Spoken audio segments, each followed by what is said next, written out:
Have you felt like you're talking to someone from another generation and somehow they don't seem to understand what you're saying? Well, you're not alone, especially right now. In the previous two videos in this series, I discussed the Great Generational Divide and then the differences between the late moderns, the younger generations, and the early moderns, the older generations. But this video is about something harder to see, something that's probably involved in your difficulties talking to other generations. It's a life stage change called emerging adulthood.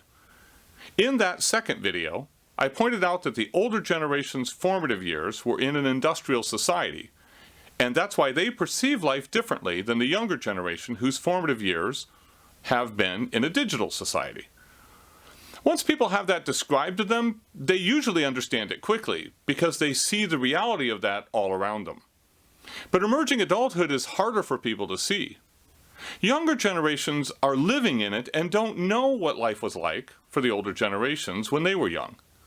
Older generations never experienced emerging adulthood, and all they see are younger generations behaving in ways that seem to make no sense. Now, if you want to communicate across the generational divide, you need to understand what emerging adulthood is and why it matters. Before we begin, let me point out that this video will probably be easier to understand if you've already watched the first two videos. Also, this video is just meant to be part of the larger discussion about late modern emerging adults. Using that really large literature out there and my own research that's looked at over 18,000 college students across the United States, I've put these materials together to try to prompt helpful discussion about the generations in the United States today, to try to help people speak across the divide. So, let's take a look at this new life stage called emerging adulthood. In the first video of this series, I talked about the generations in the United States. In particular, I discussed the divide between the older generations and the younger generations. I explained how they are industrial natives, the older generations, and digital natives, the younger generations, and why that matters. In the second video, I explained how changes in the arrangements of society define a period of early modern society and late modern society, and how that shapes these generations into early moderns and late moderns. And I identified the four hallmarks that I see for being a late modern as compared to being an early modern.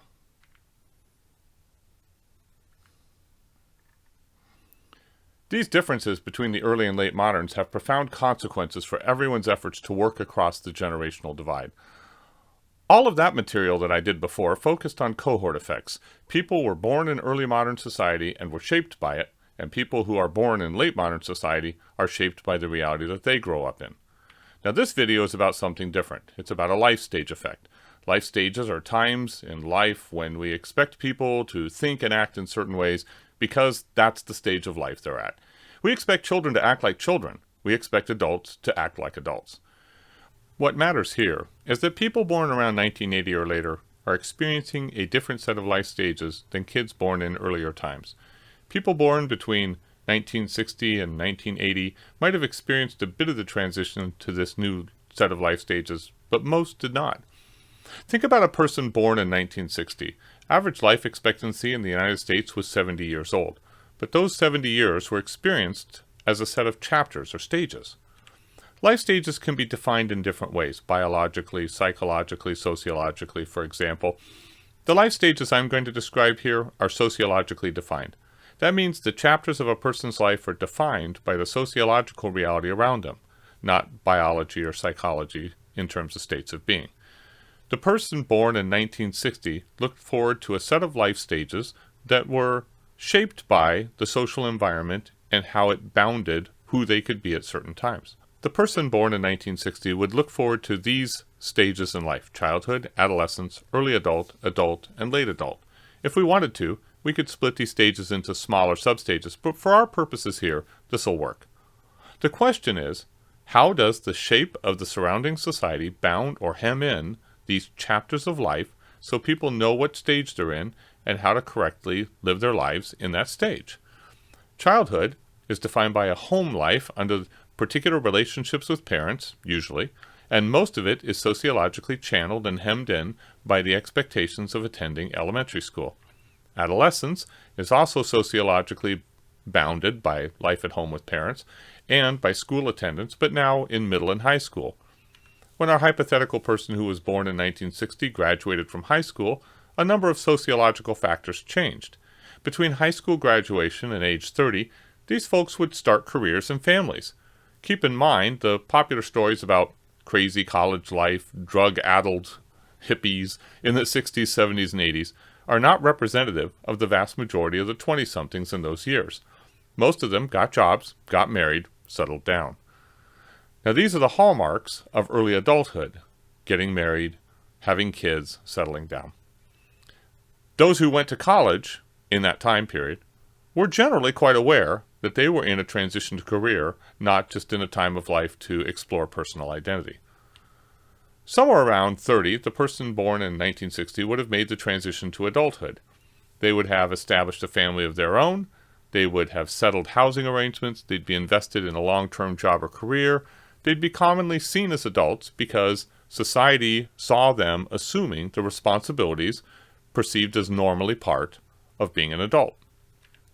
For that person born in 1960, the last stage of life would begin when they shift out of the career and into the realities of aging.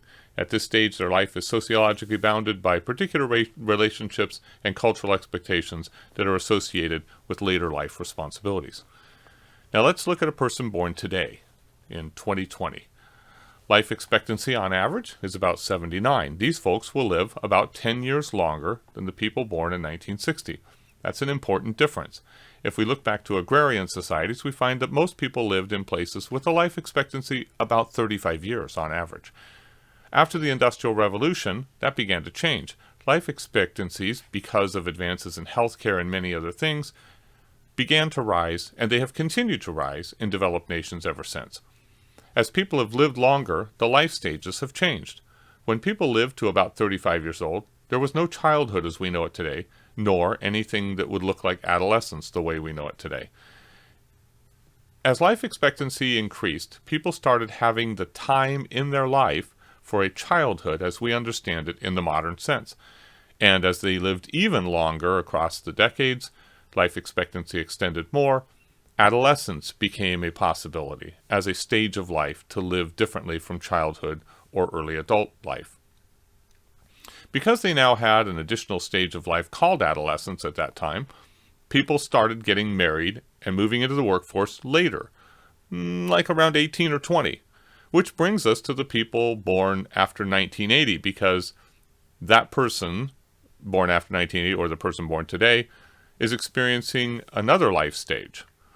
In the same way that childhood and adolescence were inserted into the life stage, there's now a new life stage between adolescence and early adulthood, and it's called emerging adulthood. And here's the important sociological question. Just what are the sociological boundaries and expectations that define this new life stage?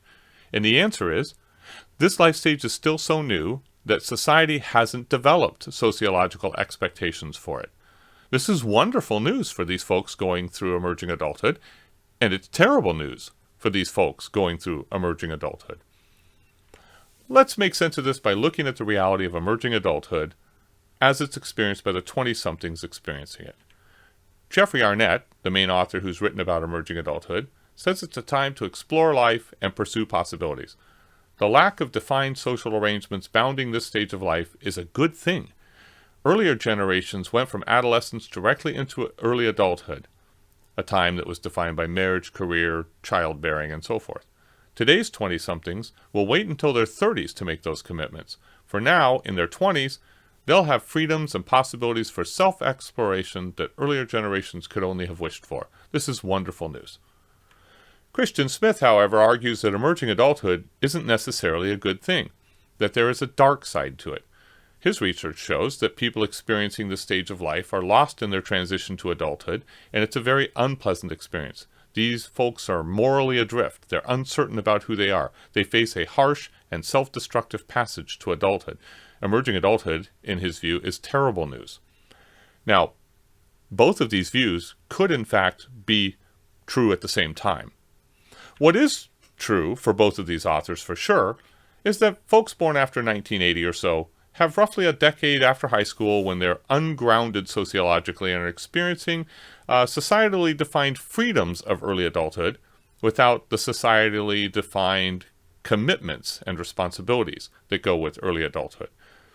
Emerging adults, to a large extent, go where they want, buy what they want, and do whatever they want with whomever they wish to. At the same time, they're not getting married, they're not establishing careers, they're not having kids. They are by and large working jobs, and they're paying their own way, most of them. But many of them are much more focused on living this time of personal exploration than planning and working for long-term responsibilities. So the older generations, well, this doesn't make any sense to them. Why aren't these kids today growing up and becoming adults the way that we did? And the younger generations are thinking, why are these older generations expecting us to change our lives in ways that would hem us in and tie us down for no particular benefit? The gap between older and younger generations right now is a big one. As I look at what we know about emerging adults, I see three main traits that identify what they are like as compared to the earlier generation. First, they engage in different kinds of relationships than earlier generations did in their 20s. Second, they create personal identity through consumption, which older generations tried to use consumption to demonstrate success. And third, they are disengaged from social organizations. Let's unpack each of these. Because they're not getting married, having kids, or settling down in a neighborhood, emerging adults embrace different kinds of relationships than older generations did at the same age. I'll provide two examples of this. One is friendship groups, and the other is sexual relationships. Emerging adults place a lot of importance on their friendship groups. While this has been true in residential colleges for a long time, the difference now is that most of these students are not getting married until 6 or 8 years after college. The peer group used to matter greatly, but the students knew they were headed for families and careers in a few years. Now, the students aren't planning on settling down. Getting a job in the next few years is a reality for them, but they aren't thinking of settling down in some permanent sense the way earlier generations did. They've stepped away from their family of birth, but they're not seeing a new fixed social position coming soon. So, this creates an interesting dilemma for them in terms of where they find their meaningful relationships in their life. Here's an example of the cultural shift that's happened. Think of the sitcoms people have watched in the United States across the last 60 years. Nearly every situation comedy uses one of three forms: a group of people in a family interacting, a group of people who work together interacting, or a group of people who are friends interacting. Now here's a list of some popular sitcoms across the years, drawn from a variety of sources. It's clearly not comprehensive. The list would be very, very long if it was all-inclusive. But I think it's roughly representative of the sitcoms across the last decades. Now, let's remove the shows built around family, work settings, or people living together because they can't afford to live alone. As you can see, the premise of shows changed across time. And in the 90s and the 2000s, some shows developed that were focused on people living their lives together as friends. Their lives were more entangled in their friendships than earlier generations' sitcoms had demonstrated. There are two that are particularly interesting to me: How I Met Your Mother, which began in 2005, and The Big Bang Theory, which began in 2007. How I Met Your Mother, from 2005 through 2014, followed a set of friends who were all deeply involved in each other's lives. By the end, the main character gets married and starts to have kids. Similarly, the first generation of emerging adults was watching The Big Bang Theory, and they watched a group of friends who were heavily involved in each other's lives go through emerging adulthood and end up in marriage and early adulthood by the end. This happened across 12 years from 2007 through 2019. These shows actually walked emerging adults from the beginning of emerging adulthood up to the responsibilities of being an early adult. Now, a second kind of relationship that has changed significantly for these folks is sexual. It isn't new to hear old generations criticizing the sexual behavior of young generations. But there are some changes that are important to note here. As emerging adulthood has become a life stage, there has been a shift from relationships built around common shared experience to sexual relationships that is now often called the hookup culture. In essence, this is a social context where men and women have casual sexual encounters particularly in college, but elsewhere as well, with no previous relationship or intention to develop relationship with the other person. College campuses often now have thriving hookup cultures where weekend parties are understood to be places to meet others for casual sex and nothing more. And this is substantially different than previous generations in a couple of ways. First, now on these campuses, it's being celebrated broadly, whereas before it was understood to be a somewhat illicit activity. Secondly, it's women and men now who see this as a normal practice instead of the old double standard where men would have this practice trying to talk women into giving up their chastity. So let's look at women more closely. Let's look at the sexual activity of women as measured by the National Survey of Family Growth across the last few decades. Whatever may be said about the sexual license of previous generations, the percentage of women who have had more sexual partners has increased notably. Now, in each decade here, we're looking at the number of sexual partners reported by women in the decade when they got married. So women who got married in the 1970s, 21% of them reported having no sexual partners, and 43% reported having one partner before marriage. Moving forward in time, there's a steady decline in the percentage of women reporting 0 or 1 sexual partner across the years that follow. The percentage reporting low numbers of sex partners went from 64% in the 70s to 53% in the 80s, 40% in the 90s, 33% in the aughts, and 27% in the tens. Let's look at it from the other side of the table here. Only 6% of women getting married in the 1970s reported having 6 or more sexual partners, whereas in the 2010s, 32%, about a third of them, reported having 6 or more sexual partners. Think about this in the context of being an emerging adult. At some point, say around 13 years old, you go through puberty and you develop sexual appetites. If you went through puberty in 1960, when average first marriage age was 20 for women and 23 for men, there would have been roughly a decade of being sexually aware but not married, and marriage, of course, provides regular sex to a sex partner. Most of that time before marriage would be spent in organized schooling. In fact, most of it would be spent under the authority of their parents in their parents' household. They probably would only be out of their parents' household a couple of years before they were married. Now, for emerging adults, a person hits puberty at around 13, let's say in 2015. Average age of first marriage in 2015 was 27 for women and 29 for men. So now, these emerging adults would have roughly 15 years of time before marriage, and they'd have a lot of it, something like a decade, where they were out of their parents' home and living alone. So, during the years of emerging adulthood, when they're enjoying the freedoms of adulthood, but not yet picking up what are seen as some of the responsibilities of adulthood, is it much surprise that they're out living on their own, they're living for their freedom and self-exploration, they're not thinking long-term, and they are basically practicing sexual activity that is much more casual and less embedded than the earlier generations practiced. Waiting for marriage, a decade away, before they start having sex seems very odd to them. And solving the problem by getting married sooner when they're younger and giving up their chance for this time of living their lives for themselves and exploring who they are seems even more odd. Now, a second hallmark of emerging adulthood, as I see it, is a shift in how consumption is used, how consumerism is used. It's true that consumerism really began in the United States in the 1920s. Basically, that was when there was enough widespread prosperity to support a consumption culture. That consumerism was interrupted by the Great Depression and the World Wars, but in the 1950s, after World War II, the United States found itself again the only major industrial country without large infrastructure problems to repair, and consumerism hit a new stride. Now, emerging adults live in a time when they work and generally pay their bills, but they're not interested in being tied down. And mass consumption becomes for them a form of identity declaration that highlights their personal choices of who to be and how to live.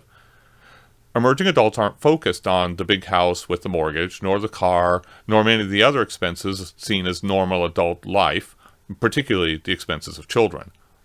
What they do have is a huge world of memes, Instagram pictures, and YouTube videos showing them a consumption-based life that they can buy into. Older generations have always used conspicuous consumption to demonstrate success. Emerging adults use conspicuous consumption, and maybe we need to change the term now to identify it as something else, as a statement of identity. Their life stage lacks the sociological boundaries that you could use for keeping score of success. And so consumption now is done conspicuously to declare identity. And here's what I see as the third hallmark. Emerging adults are disengaged organizationally. They're disengaged from larger structural social reality. They're adrift in both the good and bad sense of the word as they explore personal identity. So they're not interested in plugging into political parties, corporations, religious organizations, or any other kind of organizational identities. They want to vote when they wish to vote. They want to work how and when they wish to work. They want to do spiritual life how and where they wish to do it.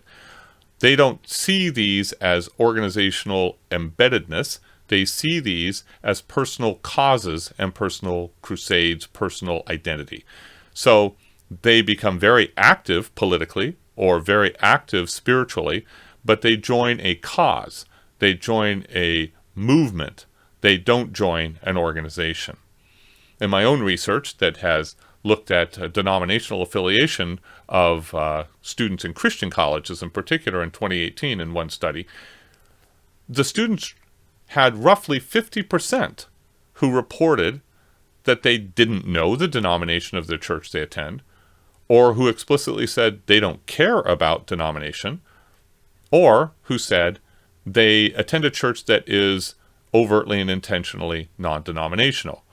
For many folks in the older generations, especially the GI generation and the silent generation, that would be unthinkable for religious folks. Knowing your denominational identity and plugging into that was very important. Knowing your political party was very important. Knowing what company you worked for and working your way up through the company was very important.